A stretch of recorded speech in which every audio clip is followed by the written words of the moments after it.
Hey guys, how's it going? Today we're going to be focusing on a little bit of flower bed cleanup, both annuals and then some perennial stuff, especially around the chicken coop area because we just finished the area around the Hartley and there's some major mess going on back here. Like this borage, for example, it has been just trampled when we were working on this area. And if you take a look at it, do you see all those white specks all over the leaves? Those are all aphid bodies. Look at this. Just covered in aphids. So I want to get all of these pulled out because this isn't something I really want to be growing back here now. I'm going to take out this weeping cherry tree because I've never liked it. I need to slick up some of the rose canes that are coming out from the chicken coop, cut back some iris, cut back some hibiscus right here. We are going to transplant these perennials, but maybe not today. And then there's just a few kind of flattened, you can see where a tire went over this flower bed and flattened the, whatever that annual was, I think a Supertunia. So we'll do just some general cleanup like that. My approach to flower bed cleanup has kind of changed through the years, and I think it really just has to do with what kind of time you can dedicate at specific times of year. When I worked down at the garden center full-time, spring months were out because we were just flying busy all the time. I mean, just early in the morning till pretty late in the evening. I just didn't have time to do my clean out in the spring. So I did 100% of it in the fall. And that's back in the days when we were a zone 5. We've been moved to a zone 6 since then, but none of my plants suffered. I mean, I cut back lavender in the fall. I did all of that and it worked out okay for me. A few of the reasons why you might want to leave some things in the fall is one, it does provide some visual interest. It can provide some forage for wildlife, also habitat for wildlife. However, you know, I see things in posts about how, you know, beneficials are harboring or are living in the debris through the wintertime and then they can hatch in the spring and so on and so forth. If you've had an incredible infestation of bad insects, those could also be overwintering in that stuff. So I feel like in our case, getting rid of some of like the aphid-ridden stuff, anything that's been particularly difficult to deal with, any kind of spider mite damage, those are the things that I want to get out of my garden in the fall because I don't want to potentially harbor those things over for the next year. So at this point, I kind of just pick and choose the things that I like to leave up in the garden. The things that you should be cleaning out are hostas and peonies. Those are two perennials, or I guess peony is technically a perennial, right? Is it considered a shrub? I don't know. We cut it back every year, but those two can harbor over some fungal issues, things like that. So it's always recommended to clean those up in the fall. But everything else, it's kind of up to you whether or not you want to do it. Some people say to leave everything until it's 50 degrees, which in some years, that means we would be leaving things until so late in the spring if we've had a really cold spring. So anyway, I just do some of it in the fall and some of it in the spring, and it just tends to work out. I think if you follow up with a nice layer of compost or mulch, that really does help as well. Just protect the roots of your plants and things like that. Yeah, so anyway, that is the order of today. And there's Russell. Russell, hi kitty kitty. What are you doing? You guys, I've noticed a lot of questions about Cheddar recently as well because he just doesn't make appearances in videos. He's still very much so alive and around. He's just more elusive. He's not like Russell. Russell follows us around wherever we're at. Cheddar doesn't quite have that same attachment. So he's around. He's just not close by around. All right, let's get this chicken coop area done.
so much better. How many of you were breathing a sigh of relief as you saw this area kind of become less congested?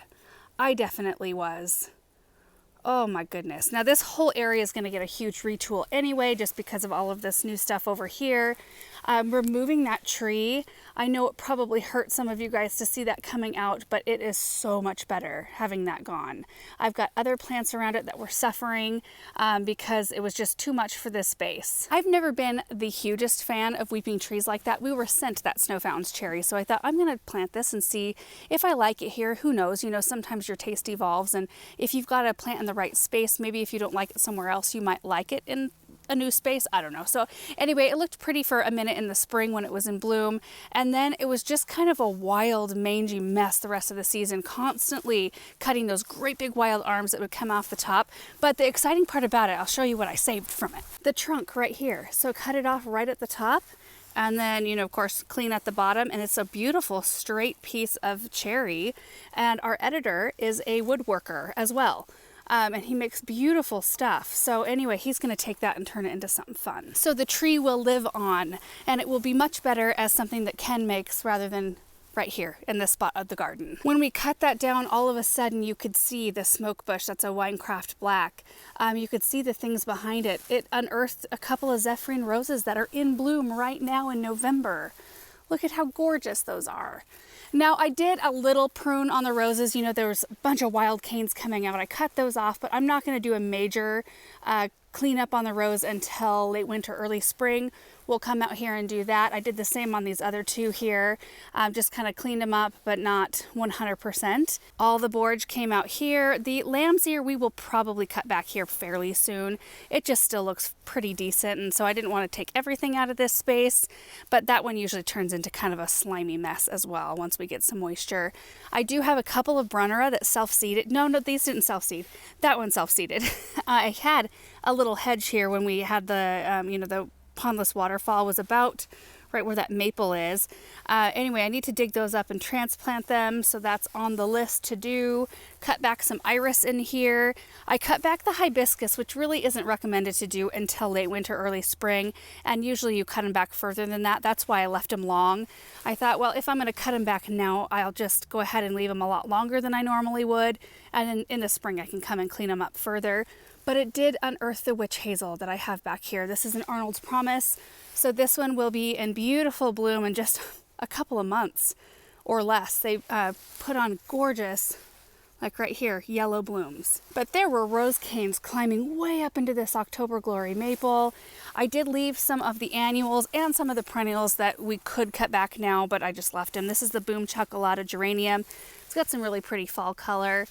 Basket of Gold alyssum. This is an annual salvia, but it still has some pretty color. I just couldn't do it. Couldn't pull it. Same with that one. Fountains have been, or we're in the process of draining and cleaning those. We've got a Japanese maple in here, which I decided to leave these annual grasses. These are skyrockets because I think they'll provide a little protection for our maple. And they've got an interesting structure too, but the whole space looks so much better. We did also decide what we're gonna do beside the beds right back behind the Hartley. So I think I explained it in our last video that initially we thought about planting the 3 Taylor's junipers behind each one of these beds. Now we're gonna put a bench in between, but I don't really love, neither does Aaron. We decided we don't love the mulch right up to the brick, so we're gonna bring this back just halfway, and we'll bring the bricks over and stop the bricks here. It'll be more of a narrow walkway lined with brick, and then it's gonna bump out in a rectangle shape to kind of house the bench, which I think will be awesome. And it will create like a really beautiful pocket for the evergreens as well. And that way we'll actually have a smaller, it won't be this wide. I think this is a little over 6 feet. It'll be like a 3-foot walkway to the benches. And I think that will be really nice. But that will mean that we will most likely pull the pallet walkway up to about, I'm thinking right here, and putting something gorgeous underneath this arbor as like a beautiful vista. You know, you can still kind of walk in here. It's got that cozy feel. And then there'll be something real pretty underneath here. I didn't do anything up here. I mean, this birch tree and the ash, I mean, everything still pretty much has all of its leaves. I mean, they're starting to drop. And so I didn't do a real 100% cleanup job back there in terms of raking, but we still have some pretty annuals in here. I'm not quite ready to clean it out. There's still some truffula pink gomphrena. some Supertunia Bordeaux, Salvia. I mean, it's looking a little bit more messy, but there's still color. And I'm liking that. And you guys, the chickens are good in here. You know, you kind of think, well, you just unearthed the whole chicken run. It was nice and protected, but it's actually protected with plexi. We've got sheets of plexi on the whole thing, except for the upper part. There's an opening between this board here and then the roof. So there's like a 4-inch opening all the way around. So there's a lot of good ventilation in here, but the chickens are completely protected from any fierce winds because this is the west side. The wind comes through this way, and it keeps the run, you know, drier. They can come out here and it stays fairly cozy. So removing that tree doesn't really expose them. It actually lets in more light. It'll probably keep it warmer in here because that tree blocked a lot of that south sun. Okay, so now that that little area is done, there's just a couple more spots where we've got annuals. The Surefire Rose Begonias along the west side. I want to pull those up, and then the Impatiens up in Versailles.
Guys, got the last two little areas done. They didn't take much effort at all. Probably because I didn't do a full cleanup. We had Surefire Rose Begonias planted underneath each one of the maple trees that lines our west side driveway here.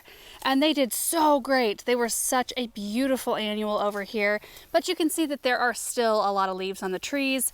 I didn't really want to go to the effort of cleaning up the leaves when they're just going to drop more probably today. The wonderful thing about the Surefire Rose is that they can handle both sun and shade. And you can see, like, this one is getting a little sun right now, but that one's in the shade because, I don't know, like there's different trees and things around. Different times of the day they get differing light, and that can be really hard. If you want to plant like Supertunias, they need so much sun to be productive that if we did that here now, like we used to be able to when the maples were really small, but now that they're getting bigger and casting shade, we might have like one area that does real well and then one that gets way too much shade, and those wouldn't look as good, so it wouldn't look even. So you have to find something like the Surefire Rose that can handle both sun or shade. I think Coleus would also be a wonderful choice in here. Maybe we'll try that next year, like in the Color Blaze series. So anyway, got those pulled up, and then we'll take a little walk up here to the Versailles garden. We had Impatiens planted up there. They did pretty poorly, kind of our fault, well, my fault, I should say. We planted them in May, you know, and then we had a cold snap. And I went around the property and covered everything with Harvest Guard material. And I was racking my brain thinking, okay, what are all the areas we've planted? What are all the pots we've planted? And I totally forgot about those. So they got nailed by a late frost, and they looked horrible. They looked like, you know how plants look. I mean, they looked a lot like they look today, kind of melted a little bit, but I noticed that there was still a little bit of life around the base of the plant.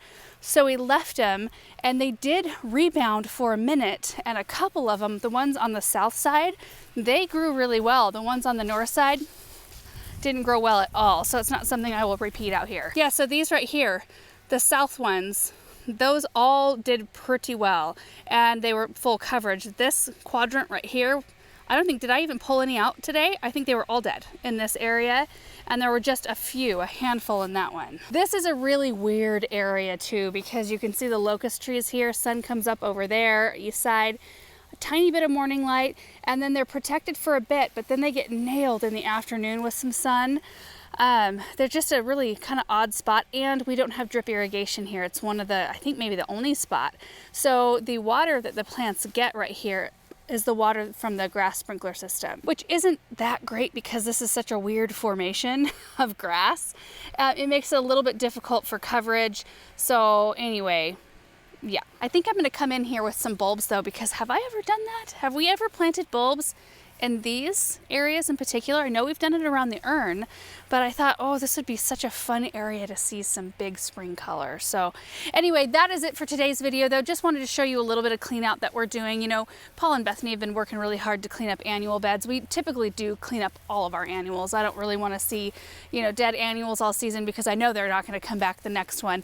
It's nice to have some fresh areas, and I'm so much better at visualizing spaces once they're kind of blank, you know? So if I can see it blank and then think about it, look at it over the course of a winter, and really give it some thought, then I usually can come up with something a little bit better ideas for those areas. So, and then as far as perennial and shrub cleanup goes, I just do whatever makes sense for us at the time, knowing that there may be a slight risk to the plant, you know, unless you are planning on mulching up with leaves, things like that to protect the crown of the plant.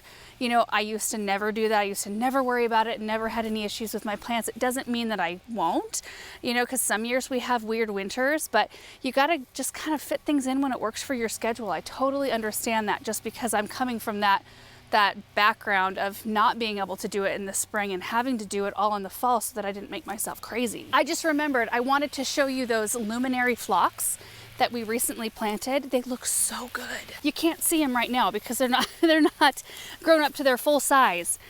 Oh, but look at these, November. So this is how tall they will be, actually a little taller than this. This is the luminary ultraviolet here that have been deadheaded. I wanted to add to them because they're such a gorgeous color. So next year we'll probably see these get to the, you know, height that we can see them once they're in bloom. And then we've got the opalescence right next door. So we're just a blend of the pink to a lighter pink. And then there's some more opalescence right over here. Just looking so pretty. And the oak leaf hydrangeas. Look at these.